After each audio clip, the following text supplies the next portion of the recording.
Thanks for watching. I have a quick story I'd like to share with you. Recently, I've been reading the autobiography of Black Hawk, the Sauk war leader who lived up near the Rock Island area of the Mississippi River in Illinois. Who was Black Hawk? Well, he's best known for leading a sort of revolt back in 1832 against white settlement and settlers in Illinois and Wisconsin, against the United States, really. He grew up in the Rock Island area on the, I believe on the northern bank of the Rock River, right where it meets the Mississippi. And as he put it, that's where his ancestors' bones lay. And his tribe had been forced across the Mississippi as part of a treaty he did not agree with. And he decided later in life, he was around 65 years of age, that he was not going to live by that treaty. And he led a revolt, believing that he would have British help from Canada and the help of many other tribes to take back his homeland. That is really another story that I might get into in a different video, or a few videos actually. But the story that interests me most today happened many years before that. Around 1822 is about the best I can determine from the events surrounding it. So Black Hawk was a somewhat younger man. Apparently, the Sauk tribe wanted to be at peace with the Iowa people, the people that lived in the land across the river and more to the western part of Iowa by that point, almost to Omaha, Nebraska, actually, along the Missouri River and the Platte River. The Sauk spent much of the summer in the Rock Island area growing corn and engaging in agriculture in the summer. And then in the winter, they sort of closed down their main village and went across the river into Iowa and toward the Great Plains to hunt and trap for the winter. So this was a cyclical thing. While they warred fairly fiercely with the Osage Indians to the south of Missouri and with the Sioux to the north in Minnesota, the Iowa people, they sort of wanted to maintain a amicable relationship with. In the past, anytime Sauk warriors killed Iowa warriors, the Sauk, and vice versa, the guilty party tried to make up the affront by presenting gifts to the family of the person whose warrior was killed. But they had finally decided that they wanted a strong enough peace that should, say, a Sauk warrior killed an Iowa warrior, they would actually turn over the Sauk warrior who committed the murder to the Iowa people for them to deal with. And the Sauk announced this to all their young warriors and said, if you do this, we're turning you over. Sorry, just know that. Despite this treaty, sure enough, a Sauk warrior winds up killing an Iowa warrior some months following this verbal treaty, and the Sauk village decides to give him up.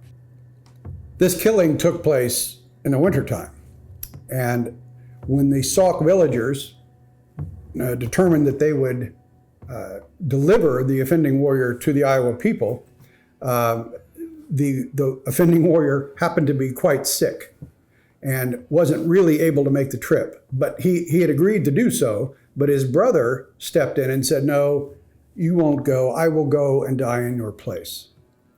So the Sauk villagers agreed to this, and Black Hawk happened to go along with the party that went to deliver the brother of the offending warrior to the Iowa. I guess it was about a 7-day trip. And when they got probably to near the Omaha area, just short of the village, they stopped and said goodbye to the man who was going to sacrifice himself and let him walk into the village alone. As he entered the village, he was singing his death song, fully expecting to be killed immediately. One of the chiefs from the Iowa village came out and talked to Black Hawk, and Black Hawk explained that that the warrior that we've just released to you is not actually the man who committed the murder. It's the brother of that man who decided to die in his brother's place because the actual offending warrior was too ill to make the trip. Not much else was said. Black Hawk and his remaining tribesmen headed back toward the Mississippi River back east. And He said as they were riding away, he turned and looked into the Iowa village, and he saw warriors and villagers coming out of their lodges with spears and tomahawks. And so, he knew that the man who had sacrificed himself would soon, his life would soon end. Black Hawk said that they traveled all of that day until night, and they stopped and made a camp and made a fire. Not long after being in this camp, they heard approaching horses. So they all went for their weapons, assuming that they were going to be attacked. But it turned out that it was the warrior that they had delivered. He was rushing back to them with 2 horses. The warrior said he had entered the Iowa village and sat down in the center of the square, if you will, in the center of all the lodges, and expected to be killed right away, or tortured and killed. He said that the Iowans did approach him, menaced him for some time, threatening death. He was sure he was a goner. And then suddenly their attitude changed, and they offered him food, and they smoked a pipe with him. And they actually, in the end, gave him 2 horses and told him to do his best to catch up with the party who had delivered him. That is not the typical story you hear when reading about the West, reading about Native American relations, certainly not Native American white relations, but not even Native American and Native American relations. It's generally focused on the most ugly parts, the killing and the scalping. And of course, these were warrior cultures who valued warrior exploits above almost anything else. In fact, a young man could not date, if you will, a female until he had proven himself in battle, either by striking a warrior, which was called counting coup, killing a warrior, or scalping a warrior. Once he'd done that, then he was respected in the tribe. He could begin to look at females for a mate, and he could be listened to and counseled. So the emphasis is almost always on the killing and the death.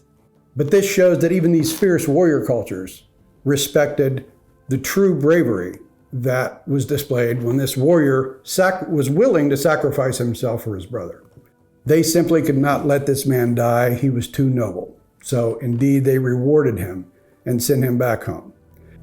This story related by Black Hawk actually came to my attention because of research I'm doing for an upcoming documentary series on Daniel Boone's legacy, the story of his descendants in the far West. So I hope you'll look for that. I hope you enjoyed this story, and I'll see you next time.